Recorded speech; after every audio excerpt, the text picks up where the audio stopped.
சென்னையில் பிரபலமாக இயங்கிக் கொண்டிருக்கும் பல உணவகங்களில் சுகாதார நிலை மிக மோசமாக இருப்பதை விளக்கும் ஒரு செய்தி தொகுப்பை இப்பொழுது பார்க்கலாம்.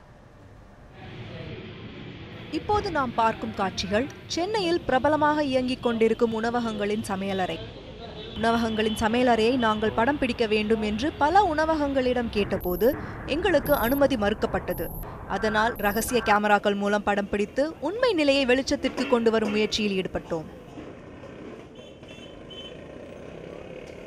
பெரும்பாலான உணவகங்களில் இருக்கும் சமையலறை கதவுகளில் நோ அட்மிஷன், வெளியாட்கள் உள்ளே அனுமதி இல்லை என்று எழுதப்பட்டிருக்கும். அதன் காரணத்தை உணவக நிர்வாகிகளிடம் கேட்கும் போது சமையல் செய்யும் இடத்தை சுகாதாரமாக பராமரிப்பதற்காக வெளியாட்களை உள்ளே அனுமதிக்கவில்லை என்று அவர்கள் கூறுவர். அவ்வாறு சுகாதாரமாக பாதுகாக்கப்படும் அந்த இடத்தின் நிலையை அறிய நாம் உள்ளே சென்று பார்க்கும்போது நமக்கு அதிர்ச்சியாகத்தான் இருந்தது.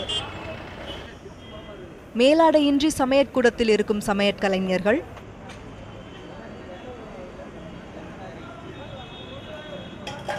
சமைக்கும் இடத்திலேயே வைக்கப்பட்டுள்ள குப்பை தொட்டி, குப்பைக்கு அருகே வைத்து பயன்படுத்தப்படும் சமையல் பொருட்கள்,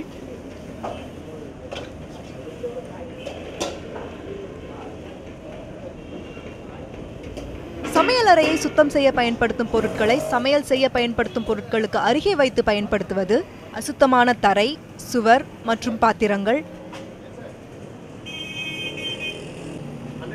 இவையெல்லாம் இந்திய உணவு பாதுகாப்பு மற்றும் தரக்கட்டுப்பாட்டு ஆணையத்தின்படி தடை செய்யப்பட்ட நடவடிக்கைகள்.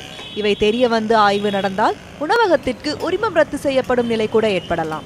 வெவ்வேறு உணவகங்களுக்கு சென்று எடுத்த இந்த வீடியோ காட்சிகளை தமிழக ஹோட்டல் உரிமையாளர்கள் சங்க செயலாளர் திரு ஸ்ரீனிவாசனிடம் காண்பித்து விளக்கம் கேட்டோம். அதற்கு அவர் அளித்த பதில் மிகவும் அதிர்ச்சி அளிக்கும் விதமாகவும் பொறுப்பின்மையின் உச்சமாகவும் இருந்தது.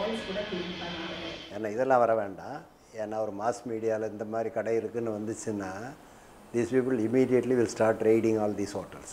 நான் என்ன நடக்குதுன்னு சொல்லிடுறேன், அதை மட்டும் நீங்கள் ஹைலைட் பண்ணுங்கள். இன்னும் சில வீடுகளுக்கு போய் பாருங்கள், சாப்பிட மாட்டீங்க. அப்படியும் வீடுகள் இருக்குது. அது நம்ம ஜெனரலாக ஒரு அவேர்னஸ் க்ரியேட் பண்ணணும் த்ரூ அவுட். இப்போ தானே பிரைம் மினிஸ்டர் எடுத்திருக்காரு க்ளீன் இண்டியான்னு. க்ளீன் இண்டியாங்கிற ஸ்லோகமே கவர்மெண்ட்லேருந்து இப்போ தானே வந்திருக்கு. ஆஃப்டர் இண்டிபெண்டன்ஸ் வந்து எத்தனை வருஷம் ஆச்சு. அதனால் அது பண்ணலாம். சுகாதாரமற்ற உணவக சமையலறை கூடங்களின் நிலை பற்றி நுகர்வோர் நல ஆர்வலரிடம் கேட்டதற்கு நுகர்வோரின் உடல் ஆரோக்கியத்தை பொருட்படுத்தாமல் செயல்படுவதையே இது காட்டுவதாக கூறினார்.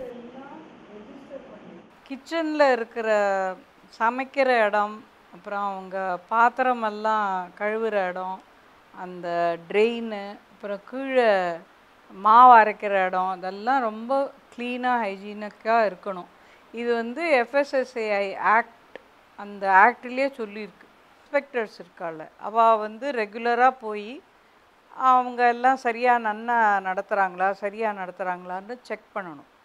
அவங்க எவ்வளோ தடவை போகிறாங்கன்றது தெரியாது, நிச்சயம் இல்லை. பட் அவங்க ரெகுலராக போய் செக் பண்ணணும். செக் பண்ணி ஏதான அதில் டீவியேஷன் இருந்ததுன்னா அவங்களுக்கு ஒரு நோட்டீஸ் கொடுப்பாங்க. இந்த மாதிரி இது சரியாக இல்லை, இந்த ஆக்ட் பிரகாரம் நீங்கள் இதெல்லாம் செய்யலை அப்படின்னு ஒரு நோட்டீஸ் கொடுத்துட்டு ஒரு டைம் கொடுப்பாங்க. 2 மாதத்துக்குள்ளேயோ இல்லை 3 மாதத்துக்குள்ளேயோ இதெல்லாம் சரி பண்ணணும், திரும்பி நாங்கள் வந்து செக் பண்ணுவோம் அப்படின்னு சொல்லுவாங்க. இதுதான் முறை. அது எவ்வளோ தூரம் அவங்க நிலைநாட்டுறாங்கன்றது தெரியாது. எல்லா ஹோட்டலுக்கும் போய் ரெகுலராக செக் பண்ணுறாங்களா, இல்லை சில ஹோட்டல் தான் செக் பண்ணுறாங்களா, அது தெரியாது. கொடுக்கும் பணத்திற்கு பாதுகாப்பான உணவு உண்ணும் உரிமை ஒவ்வொரு நுகர்வோருக்கும் உண்டு.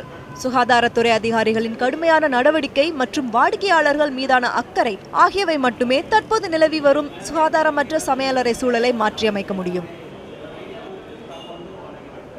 குடும்பத்தினர் மற்றும் நண்பர்களுடன் சென்று உண்ணுவதற்காக பிரபலமான அங்கீகரிக்கப்பட்ட ஹோட்டல்களை தேர்ந்தெடுப்பதற்கு முக்கிய காரணம் சுவையுடன் சுகாதாரமான உணவும் கிடைக்கும் என்ற நம்பிக்கையில்தான். ஆனால் பெரும்பாலான உணவகங்களில் சுகாதாரத்தை சமரசம் செய்வதன் மூலம் மக்களின் ஆரோக்கியத்திற்கு கேடு விளைவிக்கின்றனர் என்பதை நாம் இப்போது பார்த்தோம். சுகாதாரத்துறை அதிகாரிகள் அவ்வப்போது உணவகங்களில் சோதனை செய்து வந்திருந்தால் உணவகங்களில் உள்ள சமையலறைகள் சுகாதாரமான சூழலில் இயங்கும் என்பது ஆர்வலர்களின் கருத்தாக உள்ளது.